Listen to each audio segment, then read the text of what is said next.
The Adventure of the Abbey Grange.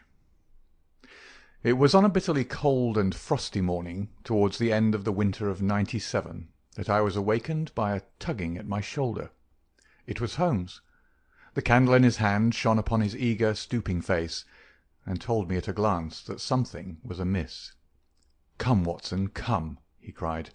"The game is afoot. Not a word. Into your clothes and come."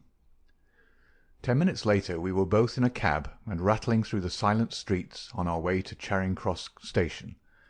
The first faint winter's dawn was beginning to appear, and we could dimly see the occasional figure of an early workman as he passed us, blurred and indistinct in the opalescent London reek. Holmes nestled in silence into his heavy coat, and I was glad to do the same, for the air was most bitter, and neither of us had broken our fast. It was not until we had consumed some hot tea at the station and taken our places in the Kentish train that we were sufficiently thawed, he to speak and I to listen. Holmes drew a note from his pocket and read aloud. "Abbey Grange, Marsham, Kent, 3:30 a.m. My dear Mr. Holmes, I shall be very glad of your immediate assistance in what promises to be a most remarkable case. It is something quite in your line. Except for releasing the lady, I will see that everything is kept exactly as I have found it. But I beg you not to lose an instant, as it is difficult to leave Sir Eustace here. Yours faithfully, Stanley Hopkins." "Hopkins has called me in 7 times, and on each occasion his summons has been entirely justified," said Holmes. "I fancy that every one of his cases has found its way into your collection, and I must admit, Watson, that you have some power of selection which atones for much of which I deplore in your narratives. Your fatal habit of looking at everything from the point of view of a story instead of as a scientific exercise has ruined what might have been an instructive and even classical series of demonstrations. You slur over work of the utmost finesse and delicacy in order to dwell upon sensational details which may excite but cannot possibly instruct the reader." "Why do you not write them yourself?" I said with some bitterness. "I will, my dear Watson, I will. At present I am, as you know, fairly busy, but I propose to devote my declining years to the composition of a text-book which shall focus the whole art of detection into one volume. Our present research appears to be a case of murder." "You think this Sir Eustace is dead, then?" "I should say so. Hopkins's writing shows considerable agitation, and he is not an emotional man. Yes, I gather there has been some violence, and that the body is left for our inspection. A mere suicide would not have caused him to send for me. As to the release of the lady, it would appear that she has been locked in her room during the tragedy. We are moving in high life, Watson. Crackling paper, E.B., monogram, coat of arms, picturesque address. I think that friend Hopkins will live up to his reputation, and that we shall have an interesting morning. The crime was committed before 12 last night." "How can you possibly tell?" "By an inspection of the trains, and by reckoning the time. The local police had to be called in. They had to communicate with Scotland Yard. Hopkins had to go out, and he in turn had to send for me. All that makes a fair night's work. Well, here we are at Chislehurst station, and we shall soon set our doubts at rest." A drive of a couple of miles through narrow country lanes brought us to a park gate, which was opened for us by an old lodge-keeper, whose haggard face bore the reflection of some great disaster. The avenue ran through a noble park, between lines of ancient elms, and ended in a low, widespread house, pillared in front after the fashion of Palladio. The central part was evidently of a great age, and shrouded in ivy, but the large windows showed that modern changes had been carried out, and one wing of the house appeared to be entirely new. The youthful figure and alert, eager face of Inspector Stanley Hopkins confronted us in the open doorway. "I'm very glad you've come, Mr. Holmes, and you too, Dr. Watson. But indeed, if I'd my time over again, I should not have troubled you, for since the lady's come to herself, she has given so clear an account of the affair that there's not much left for us to do. You remember that Lewisham gang of burglars?" "What, the 3 Randalls?" Exactly. The father and two sons. It's their work. I've no doubt of it. They did a job at Sydenham a fortnight ago, and were seen and described. Rather cool to do another so soon and so near. But it is they, beyond all doubt. It's a hanging matter this time. Sir Eustace is dead, then? Yes, his head was knocked in with his own poker. Sir Eustace Brackenstall, the driver tells me. Exactly. One of the richest men in Kent. Lady Brackenstall is in the morning-room. Poor lady. She has had a most dreadful experience. She seemed half dead when I first saw her. I think you'd best see her and hear her account of the facts. Then we'll examine the dining-room together. Lady Brackenstall was no ordinary person. Seldom have I seen so graceful a figure, so womanly a presence, and so beautiful a face. She was a blonde, golden-haired, blue-eyed, and would no doubt have had the perfect complexion which goes with such colouring, had not her recent experience left her drawn and haggard. Her sufferings were physical as well as mental, for over one eye rose a hideous plum-coloured swelling, which her maid, a tall, austere woman, was bathing assiduously with vinegar and water. The lady lay back exhausted upon her couch, but her quick, observant gaze as we entered the room, and the alert expression of her beautiful features, showed that neither her wits nor her courage had been shaken by her terrible experience. She was enveloped in a loose dressing-gown of blue and silver, but a black sequin-covered dinner-dress lay upon the couch beside her. "I have told you all that happened, Mr. Hopkins," she said wearily. "Could you not repeat it for me? Well, if you think it necessary, I will tell these gentlemen what occurred. Have they been in the dining-room yet?" "I thought they had better hear your ladyship's story first." "I shall be glad when you can arrange matters. It is horrible to me to think of him still lying there." She shuddered, and buried her face in her hands. As she did so, the loose gown fell back from her forearms. Holmes uttered an exclamation. "You have other injuries, madam. What is this?" Two vivid red spots stood out on one of the white round limbs. She hastily covered it. "It is nothing. It has no connection with this hideous business to-night. If you and your friend will sit down, I will tell you all I can. I am the wife of Sir Eustace Brackenstall. I have been married about a year.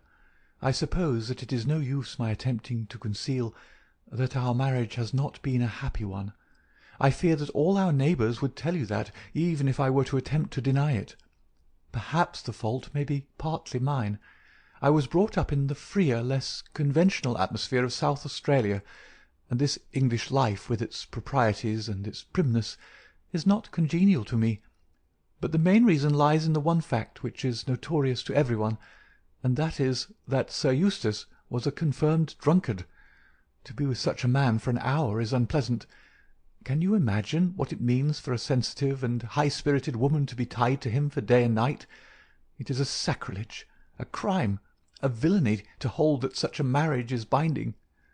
I say that these monstrous laws of yours will bring a curse upon the land. God will not let such wickedness endure."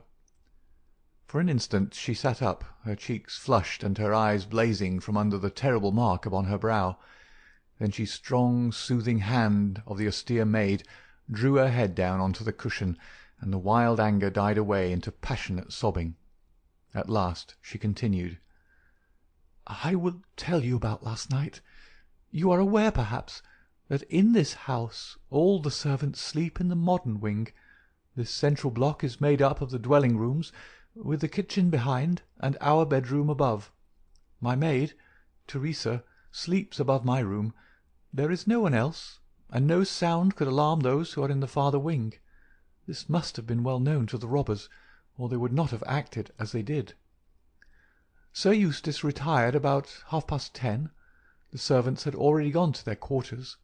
Only my maid was up, and she had remained in her room at the top of the house until I needed her services. I sat until after 11 in this room, absorbed in a book. Then I walked round to see that all was right before I went upstairs. It was my custom to do this myself, for, as I have explained, Sir Eustace was not always to be trusted. I went into the kitchen, the butler's pantry, the gun-room, the billiard-room, the drawing-room, and finally the dining-room. As I approached the window, which is covered with thick curtains, I suddenly felt the wind blow upon my face, and realized that it was open. I flung the curtain aside, and found myself face to face with a broad-shouldered elderly man, who had just stepped into the room. The window is a long French one, which really forms a door leading to the lawn. I held my bedroom candle lit in my hand, and by its light, behind the first man, I saw two others who were in the act of entering. I stepped back, but the fellow was on me in an instant.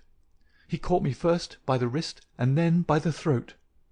I opened my mouth to scream, but he struck me a savage blow with his fist over the eye and felled me to the ground. I must have been unconscious for a few minutes, for when I came to myself I found that they had torn down the bell-rope and had secured me tightly to the oaken chair which stands at the head of the dining-room table. I was so firmly bound that I could not move, and a handkerchief round my mouth prevented me from uttering a sound. It was at this instant that my unfortunate husband entered the room. He had evidently heard some suspicious sounds, and he came prepared for such a scene as he found. He was dressed in night-shirt and trousers, with his favourite blackthorn cudgel in his hand. He rushed at the burglars, but another, it was an elderly man, stooped, picked the poker out of the grate, and struck him a horrible blow as he passed. He fell with a groan, and never moved again. I fainted once more, but again it could only have been for a very few minutes, during which I was insensible. When I opened my eyes, I found that they had collected the silver from the sideboard, and they had drawn a bottle of wine which stood there. Each of them had a glass in his hand. I have already told you, have I not, that one was elderly, with a beard, and the others young, hairless lads. They might have been a father with his two sons. They talked together in whispers. Then they came over and made sure that I was securely bound. Finally they withdrew, closing the window after them. It was quite a quarter of an hour before I got my mouth free. When I did so, my screams brought the maid to my assistance. The other servants were soon alarmed, and we sent for the local police, who instantly communicated with London. That is really all that I can tell you, gentlemen, and I trust that it will not be necessary for me to go over so painful a story again. "Any questions, Mr. Holmes?" asked Hopkins. "I will not impose any further tax upon Lady Brackenstall's patience and time," said Holmes. "Before I go into the dining-room, I should like to hear your experience." He looked at the maid. "I saw the man before ever they came into the house," said she. "As I sat by my bedroom window, I saw 3 men in the moonlight down by the lodge gate yonder, but I thought nothing of it at the time. It was more than an hour after that I heard my mistress scream, and down I ran to find her, poor lamb, just as she says, and him on the floor with his blood and brains over the room. It was enough to drive a woman out of her wits, tied there, and her very dress spotted with him. She never wanted courage, did Miss Mary Fraser of Adelaide, and Lady Brackenstall of Abbey Grange hasn't learned new ways. You've questioned her long enough, you gentlemen, and now she's coming to her own room, just with her old Teresa, to get the rest that she badly needs." With a motherly tenderness, the gaunt woman put her arm round her mistress and led her from the room. "She's been with her all her life," said Hopkins. "Nursed her as a baby, and came with her to England when they first left Australia 18 months ago. Teresa Wright is her name, and the kind of maid you don't pick up nowadays. This way, Mr. Holmes, if you please." The keen interest had passed out of Holmes's expressive face, and I knew that with the mystery all the charm of the case had departed. There still remained an arrest to be effected, but what were these commonplace rogues that he should soil his hands with them? An abstruse and learned specialist, who finds that he has been called in for a case of measles, would experience something of the annoyance which I read in my friend's eyes. Yet the scene in the dining-room of the Abbey Grange was sufficiently strange to arrest his attention and to recall his waning interest. It was a very large and high chamber, with carved oak ceiling, oaken panelling, and a fine array of deer's heads and ancient weapons around the walls. At the further end from the door was the high French window of which we had heard. 3 smaller windows on the right-hand side filled the apartment with cold winter sunshine. On the left was a large, deep fireplace, with a massive overhanging oak mantelpiece. Beside the fireplace was a heavy oaken chair with arms and crossbars at the bottom. In and out through the open woodwork was woven a crimson cord, which was secured at each side to the crosspiece below. In releasing the lady, the cord had been slipped off her, but the knots with which it had been secured still remained. These details only struck our attention afterwards, for our thoughts were entirely absorbed by the terrible object which lay upon the tiger-skin hearthrug in front of the fire. It was the body of a tall, well-made man about 40 years of age. He lay upon his back, his face upturned, with his white teeth grinning through his short black beard. His 2 clenched hands were raised above his head, and a heavy blackthorn stick lay across them. His dark, handsome, aquiline features were convulsed into a spasm of vindictive hatred, which had set his dead face in a terribly fiendish expression.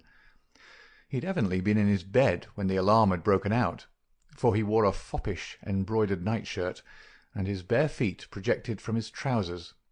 His head was horribly injured, and the whole room bore witness to the savage ferocity of the blow which had struck him down. Beside him lay the heavy poker, bent into a curve by the concussion. Holmes examined both it and the indescribable wreck which it had wrought. "He must be a powerful man, this elder Randall," he remarked. "Yes," said Hopkins. "I have some record of the fellow, and he's a rough customer." "You should have no difficulty in getting him." "Not the slightest. We've been on the look-out for him, and there was some idea that he'd got away to America. Now that we know that the gang are here, I don't see how they can escape. We have the news at every seaport already, and a reward will be offered before evening. What beats me is how they could have done so mad a thing, knowing that the lady could describe 'em, and that we could not fail to recognise the description." "Exactly. One would have expected that they would silence Lady Brackenstall as well." "They may not have realised," I suggested, "that she'd recovered from her faint." "That is likely enough. If she seemed to be senseless, they would not take her life. What about this poor fellow, Hopkins? I seem to have heard some queer stories about him." "He was a good-hearted man when he was sober, but a perfect fiend when he was drunk, or rather when he was half-drunk, for he seldom really went the whole way. The devil seemed to be in him at such times, and he was capable of anything. From what I hear, in spite of all his wealth and his title, he very nearly came our way once or twice. There was a scandal about his drenching a dog with petroleum and setting it on fire, her ladyship's dog, to make the matter worse, and that was only hushed up with difficulty. Then he threw a decanter at the maid, Teresa Wright. There was trouble about that. On the whole, and between ourselves, it would be a brighter house without him. What are you looking at now?"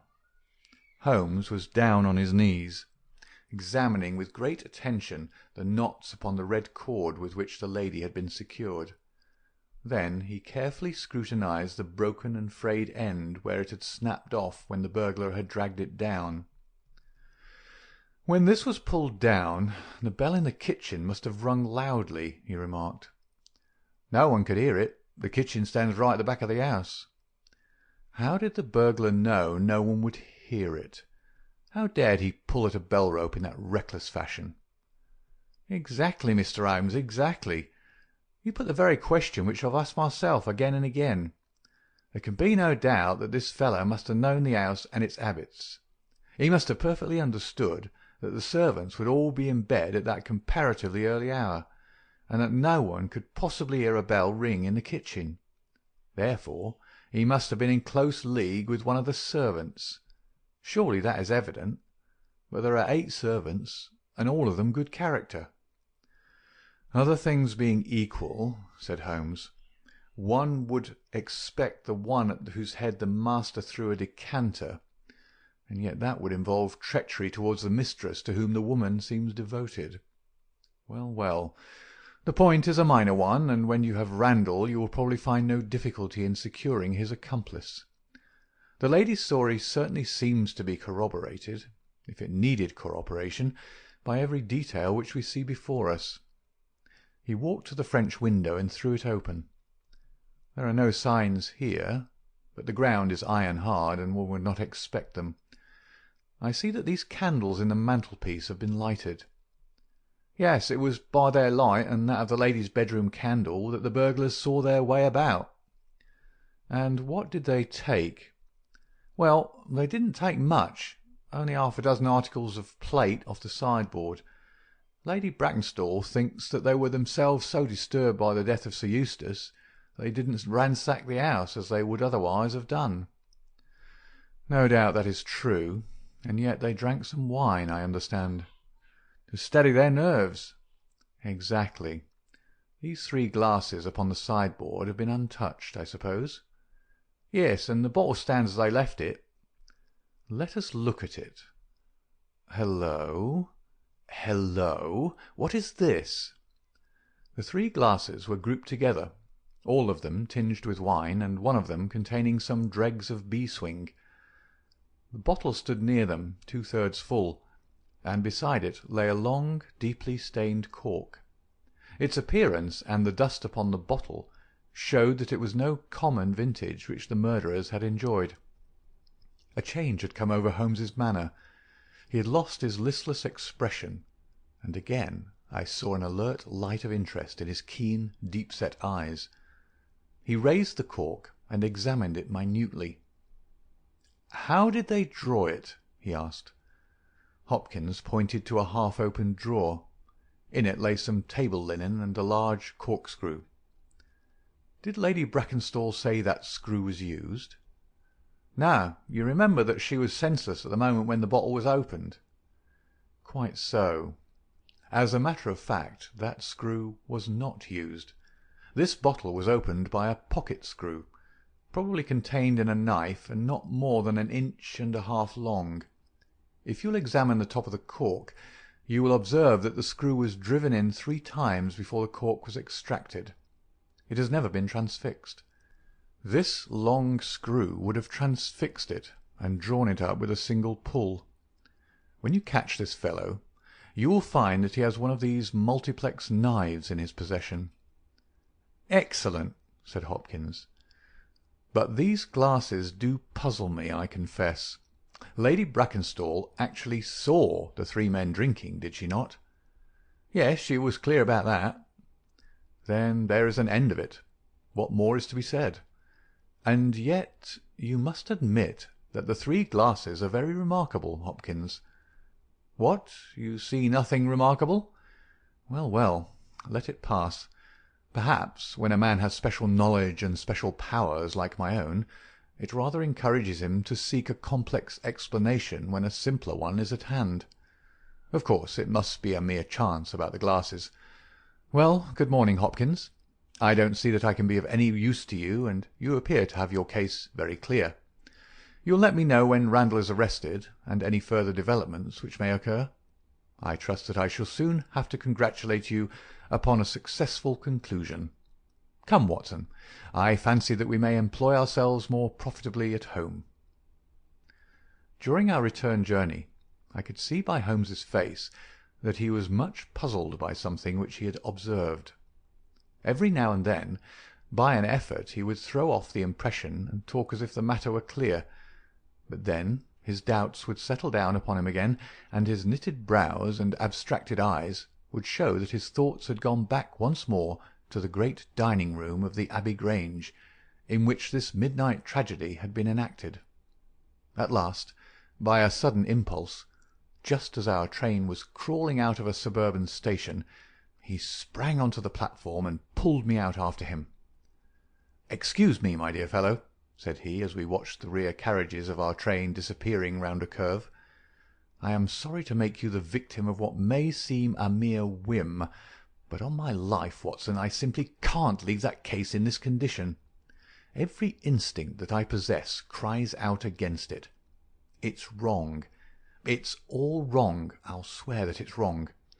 And yet the lady's story was complete. The maid's corroboration was sufficient. The detail was fairly exact. What have I to put up against that? 3 wine-glasses.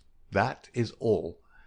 But if I had not taken things for granted, if I had examined everything with the case with which I should have shown had we approached the case de novo, and had no cut-and-dried story to warp my mind, should I not then have found something more definite to go upon? Of course I should. Sit down on this bench, Watson, until a train for Chislehurst arrives, and allow me to lay the evidence before you, imploring you in the first instance to dismiss from your mind the idea that anything which the maid or her mistress may have said must necessarily be true. The lady's charming personality must not be permitted to warp our judgment. Surely there are details in her story which, if we looked at in cold blood, would excite our suspicion. These burglars made a considerable haul at Sydenham a fortnight ago. Some account of them and of their appearance was in the papers, and would naturally occur to anyone who wished to invent a story in which imaginary robbers should play a part. As a matter of fact, burglars who have done a good stroke of business are, as a rule, only too glad to enjoy the proceeds in peace and quiet, without embarking on another perilous undertaking. Again, it is unusual for burglars to operate at so early an hour. It is unusual for burglars to strike a lady to prevent her screaming, since one would imagine that was the sure way to make her scream. It is unusual for them to commit murder when their numbers are sufficient to overpower one man. It is unusual for them to be content with a limited plunder when there was much more within their reach. And finally, I should say that it was very unusual for such men to leave a bottle half empty. How do all these unusuals strike you, Watson? Their cumulative effect is certainly considerable, and yet each of them is quite possible in itself. The most unusual thing of all, as it seems to me, is that the lady should be tied to the chair. Well, I am not so clear about that, Watson, for it is evident that they must either kill her or else secure her in such a way that she could not give immediate notice of their escape. But at any rate I have shown, have I not, that there is a certain element of improbability about the lady's story. And now, on the top of this, comes the incident of the wine-glasses. What about the wine-glasses? Can you see them in your mind's eye? I see them clearly. We are told that 3 men drank from them. Does that strike you as likely? Why not? There was wine in each glass. Exactly. But there was beeswing only in 1 glass. You must have noticed that fact. What does that suggest to your mind? The last glass filled will be most likely to contain beeswing? Not at all. The bottle was full of it, and it is inconceivable that the first 2 glasses were clear and the third heavily charged with it. There are 2 possible explanations, and only 2. One is that after the second glass was filled, the bottle was violently agitated, and so the third glass received the beeswing. That does not appear probable. No, I am sure that I am right. What then do you suppose? That only 2 glasses were used, and that the dregs of both were poured into a third glass, so as to give the false impression that 3 people had been here. In that way all the beeswing would be in the last glass, would it not? Yes, I am convinced that this is so. But if I have hit upon the true explanation of this one small phenomenon, then in an instant the case rises from the commonplace to the exceedingly remarkable, for it can only mean that Lady Brackenstall and her maid have deliberately lied to us, that not one word of their story is to be believed, that they have some very strong reason for covering the real criminal, and that we must construct our case for ourselves without any help from them. That is the mission which now lies before us, and here, Watson, is the Sydenham train. The household at the Abbey Grange were much surprised at our return, but Sherlock Holmes, finding that Stanley Hopkins had gone off to report to headquarters, took possession of the dining-room, locked the door upon the inside, and devoted himself for 2 hours to one of those minute and laborious investigations which form the solid basis on which his brilliant edifices of deduction were reared. Seated in a corner like an interested student who observes the demonstration of his professor, I followed every step of that remarkable research. The window, the curtains, the carpet, the chair, the rope, each in turn was minutely examined and duly pondered. The body of the unfortunate baronet had been removed, and all else remained as we had seen it in the morning. Finally, to my astonishment, Holmes climbed up onto the massive mantelpiece. Far above his head hung the few inches of red cord which were still attached to the wire. For a long time he gazed upward at it, and then in an attempt to get nearer to it he rested his knee upon a wooden bracket on the wall. This brought his hand within a few inches of the broken end of the rope, but it was not this so much as the bracket itself which seemed to engage his attention. Finally he sprang down with an ejaculation of satisfaction. "It's all right, Watson," said he. "We have got our case, one of the most remarkable in our collection. But, dear me, how slow-witted I have been, and how nearly I have committed the blunder of my lifetime. Now I think that, with a few missing links, my chain is almost complete. You've got your men?" "Man, Watson, man. Only one, but a very formidable person, strong as a lion. Witness the blow that bent that poker. 6'3" in height, active as a squirrel, dexterous with his fingers, finally remarkably quick-witted, for this whole ingenious story is of his concoction. Yes, Watson, we have come upon the handiwork of a very remarkable individual, and yet in that bell-rope he has given us a clue which should not have left us a doubt." "Where was the clue?" "Well, if you were to pull down a bell-rope, Watson, where would you expect it to break? Surely at the spot where it is attached to the wire. Why should it break 3 inches from the top, as this one has done?"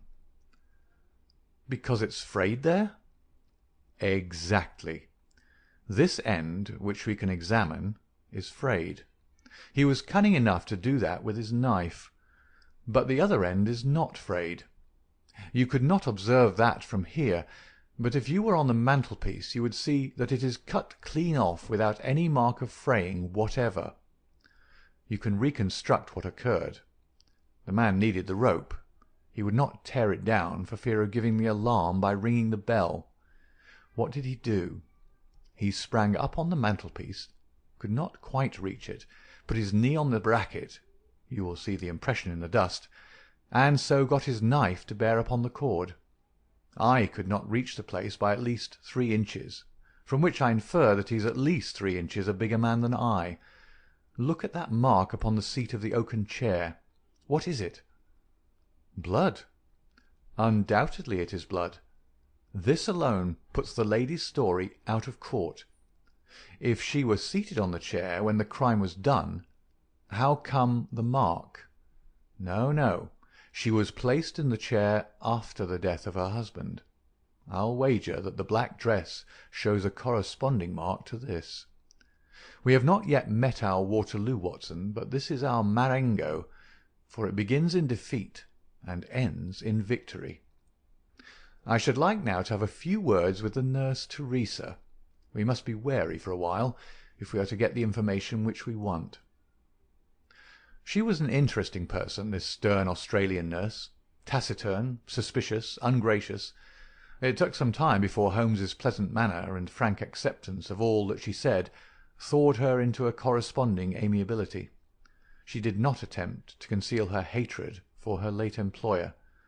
"Yes, sir, it is true that he threw the decanter at me. I heard him call my mistress a name, and I told him that he should not dare speak to her as if her brother had been there. Then it was that he threw it at me. He might have thrown a dozen if he'd but left my bonny bird alone. He was forever ill-treating her, and she too proud to complain. She will not even tell me all that he's done to her. She never told me of those marks on her arm that you saw this morning, but I know very well what they came from a stab with a hat-pin. The sly devil! God forgive me that I should speak of him so, now that he's dead. But a devil he was, if ever one walked the earth. He was all honey when we first met him, only 18 months ago. We both feel as if it were 18 years.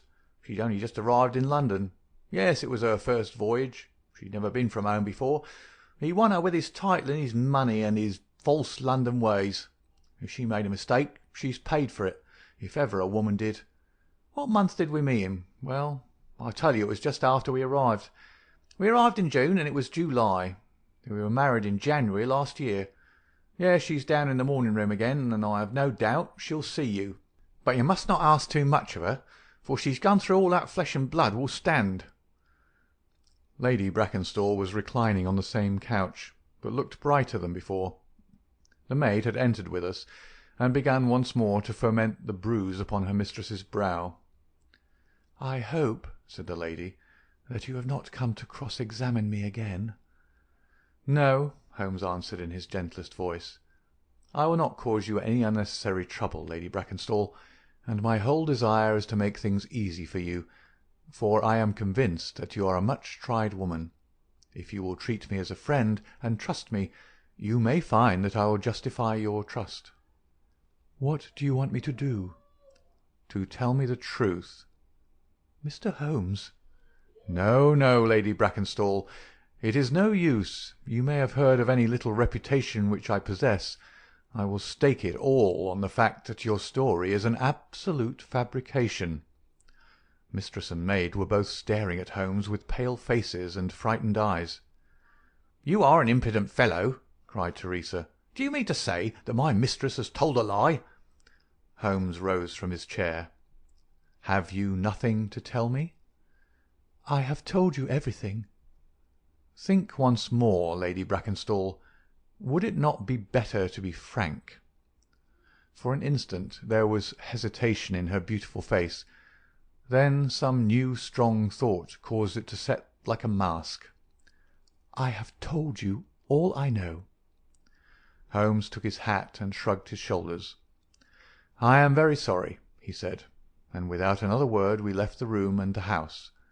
There was a pond in the park, and to this my friend led the way. It was frozen over, but a single hole was left for the convenience of a solitary swan. Holmes gazed at it, and then passed on to the lodge gate.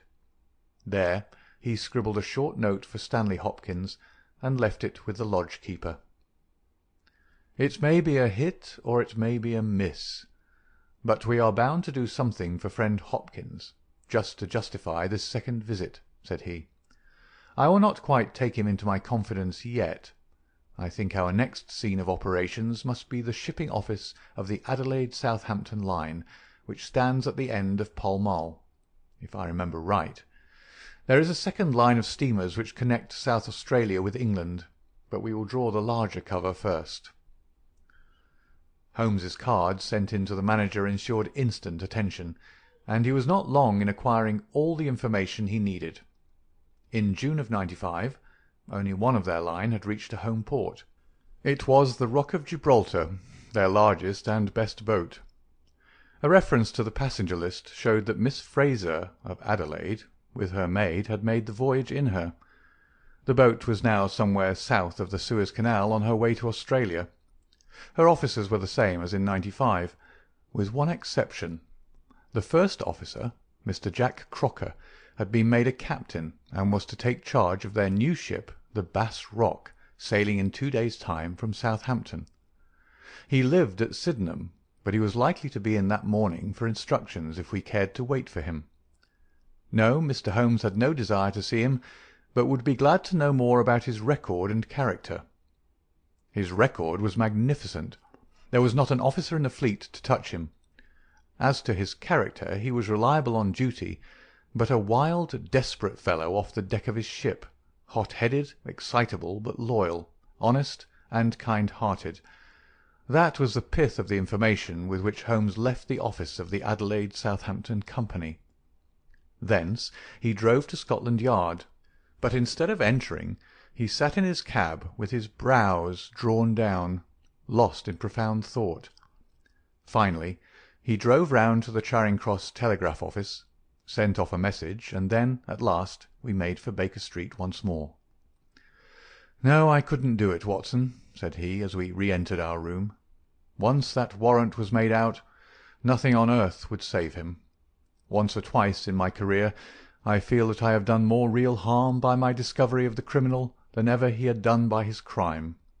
I have learned caution now, and I had rather play tricks with the law of England than with my own conscience. Let us know a little more before we act." Before evening we had a visit from Inspector Stanley Hopkins. Things were not going very well with him. "I believe you are a wizard, Mr. Holmes. I really do sometimes think that you have powers that are not human. Now, how on earth could you know that the stolen silver was at the bottom of that pond?" "I didn't know." "But you told me to examine it." "You got it, then?" "Yes, I got it." "I am very glad if I have helped you." "But you haven't helped me. You've made the affair more difficult. What sort of burglars are they who steal silver and then throw it in the nearest pond?" "It was certainly rather eccentric behaviour. I was merely going on the idea that if the silver had been taken by persons who did not want it, who merely took it for a blind, as it were, then they would naturally be anxious to get rid of it." "But why should such an idea cross your mind?" "Well, I thought it was possible, when they came out through the French window, there was the pond with one tempting little hole in the ice right in front of their noses. Could there be a better hiding-place?" "Ah, a hiding-place. That's better," cried Stanley Hopkins. Yeah, I see it all now. It was early. There were folk upon the roads. They were afraid of being seen with the silver, so they sank it in the pond, intending to return for it when the coast was clear. Excellent, Mr. Holmes. That's better than your idea of a blind." "Quite so. You have got an admirable theory. I have no doubt that my own ideas were quite wild, but you must admit that they have ended in discovering the silver." "Yes, sir, yes. It was all your doing. But I've had a bad setback." "A setback?" "Yes, Mr. Holmes. The Randall gang were arrested in New York this morning." "Dear me, Hopkins, that is certainly rather against your theory that they committed a murder in Kent last night." "It is fatal, Mr. Holmes, absolutely fatal. Still, there are other gangs of three besides the Randalls, or it may be some new gang of which the police have never heard." "Quite so. It is perfectly possible. What, are you off?" "Yes, Mr. Holmes. There's no rest for me until I've got to the bottom of the business. I suppose you have no hint to give me?" "I have given you one." "Which?" "Well, I suggested a blind." "But why, Mr. Holmes, why?" That's the question, of course. But I commend the idea to your mind. You might possibly find that there was something in it. You won't stop for dinner? Well, good-bye, and let us know how you get on." Dinner was over, and the table cleared before Holmes alluded to the matter again. He had lit his pipe, and held his slippered feet to the cheerful blaze of the fire. Suddenly he looked at his watch. "I expect developments, Watson." "When?" "Now. Within a few minutes. I dare say you thought I acted rather badly to Stanley Hopkins just now." "I trust your judgment." "A very sensible reply, Watson. You must look at it this way. What I know is unofficial. What he knows is official. I have the right to private judgment, but he has none. He must disclose all, or he is a traitor to his service. In a doubtful case I would not put him in so painful a position, and so I reserve my information until my own mind is clear upon the matter." "But when will that be?" "The time has come. You will now be present at the last scene of a remarkable little drama." There was a sound upon the stairs, and our door was opened to admit as fine a specimen of manhood as ever passed through it. He was a very tall young man, golden-moustached, blue-eyed, with a skin which had been burned by tropical suns, and a springy step which showed that the huge frame was as active as it was strong. He closed the door behind him, and then he stood with clenched hands and heaving breast, choking down some overmastering emotion. "Sit down, Captain Crocker. You got my telegram?" "I got your telegram, and I came at the hour you said. I heard you had been down to the office. There's no getting away from you. Let's hear the worst. What are you going to do with me? Arrest me? Speak out, man. You can't sit there and play with me like a cat with a mouse." "Give him a cigar," said Holmes. "Bite on that, Captain Crocker, and don't let your nerves run away with you. I should not sit here smoking with you if I thought that you were a common criminal. You may be sure of that. Be frank with me, and we may do some good. Play tricks with me, and I'll crush you. What do you wish me to do?" "To give me a true account of all that happened at the Abbey Grange last night. A true account, mind you, with nothing added and nothing taken off. I know so much already that if you go 1 inch off the straight, I'll blow this police whistle from my window, and the affair goes out of my hands for ever." The sailor thought for a little. Then he struck his leg with his great sunburned hand. "I'll chance it," he cried. "I'll believe you, are a man of your word and a white man, and I'll tell you the whole story. But one thing I will say first. As far as I'm concerned, I regret nothing, and I fear nothing, and I'd do it all again and be proud of the job. Damn the beast, if he had as many lives as a cat, he'd owe them all to me. But it's the lady Mary Fraser, for never will I call her by that accursed name, when I think of getting her into trouble. I would give my life just to bring one smile to her dear face. It's that turns my soul into water, and yet, what less could I do? I'll tell you my story, gentlemen, and then I'll ask you, as man to man, what less could I do? I must go back a bit. You seem to know everything, so I expect that you know that I met her when she was a passenger and I was first officer of the Rock of Gibraltar. From the first day I met her, she was the only woman to me. Every day of that voyage I loved her more, and many a time since have I keeled down in the darkness of the night watch and kissed the deck of that ship because I knew her dear feet had trod on it. She was never engaged to me. She treated me as fairly as ever a woman treated a man. I've no complaint to make. It was all love on my side, and all good comradeship and the friendship on hers. When we parted she was a free woman, but I could never again be a free man. Next time I came back from sea I heard of her marriage. Well, why shouldn't she marry whom she liked? Title and money, who could carry them better than she? She was born for all that is beautiful and dainty. I didn't grieve over her marriage. I was not such a selfish hound as that. I just rejoiced that good luck had come her way, and that she had not thrown herself away on a penniless sailor. That's how I loved Mary Fraser. Well, I never thought to see her again, but last voyage I was promoted, and the new boat was yet launched, so I had to wait for a couple of months with my people at Sydenham. One day out in a country lane I met Teresa Wright, her old maid. She told me all about her, all about him, about everything. I tell you, gentlemen, it nearly drove me mad. This drunken hound, that he should dare to raise his hand to her, whose boots he was not worthy to lick. I met Teresa again. Then I met Mary herself, and met her again. Then she would meet me no more, but the other day I had a notice that I was to start on my voyage within a week, and I determined that I would see her once before I left. Teresa was always my friend, for she loved Mary and hated this villain almost as much as I did. From her I learned the ways of the house. Mary used to sit up reading in her own little room downstairs. I crept round there last night and scratched at the window. At first she would not open to me, but in her heart I know that now she loves me, and she could not leave me in the frosty night. She whispered to me to come round to the big front window, and I found it open before me, so as to let me into the dining room. Again I heard from her own lips things that made my blood boil, and again I cursed this brute who mishandled the woman I loved.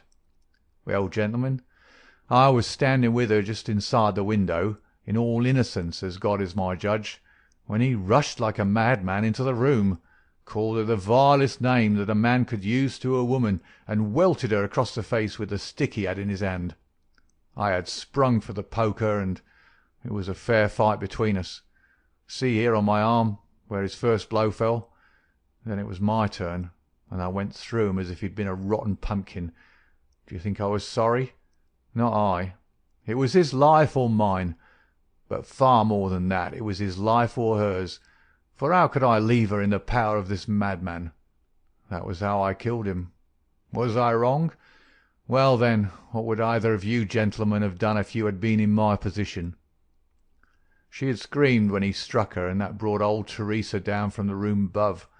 There was a bottle of wine on the sideboard, and I opened it and poured a little between Mary's lips, for she was half dead with shock. Then I took a drop myself. Teresa was as cool as ice, and it was her plot as much as mine. We must make it appear that burglars had done the thing. Teresa kept on repeating our story to her mistress, while I swarmed up and cut the rope of the bell. Then I lashed her in a chair and frayed out the end of the rope to make it look natural, else they would wonder how in the world a burglar could have got there to cut it. Then I gathered up a few plates and pots of silver to carry out the idea of the robbery, and there I left them, with orders to give the alarm when I had a quarter of an hour's start. I dropped the silver into the pond and made off for Sydenham, feeling that for once in my life I had done a real good night's work. And that's the truth, and the whole truth, Mr. Holmes, if it cost me my neck." Holmes smoked for some time in silence, and he crossed the room and shook our visitor by the hand. "That's what I think," said he. "I know that every word is true, for you have hardly said a word which I did not know. No one but an acrobat or a sailor could have got up to that bell-rope from the bracket, and no one but a sailor could have made the knots with which the cord was fastened to the chair. Only once had this lady been brought into contact with sailors, and that was on her voyage. And it was someone of her own class of life, since she was trying hard to shield him, and so showing that she loved him. You see how easy it was for me to lay my hands upon you when once I had started upon the right trail. I thought the police never could have seen through our dodge. And the police haven't, nor will they, to the best of my belief. Now look here, Captain Crocker. This is a very serious matter, though I am willing to admit that you acted under the most extreme provocation to which any man could be subjected. I am not sure that in defence of your own life your action will not be pronounced legitimate. However, that is for a British jury to decide. Meanwhile, I have so much sympathy for you that, if you choose to disappear in the next 24 hours, I will promise you that no one will hinder you." "And then it will all come out?" "Certainly it will come out." The sailor flushed with anger. "What sort of proposal is that to make a man? I know enough of law to understand that Mary would be held as accomplice. Do you think I would leave her alone to face the music while I slunk away? No, sir. Let them do their worst upon me, but for heaven's sake, Mr. Holmes, find some way to keep my poor Mary out of the courts." Holmes for a second time held out his hand to the sailor.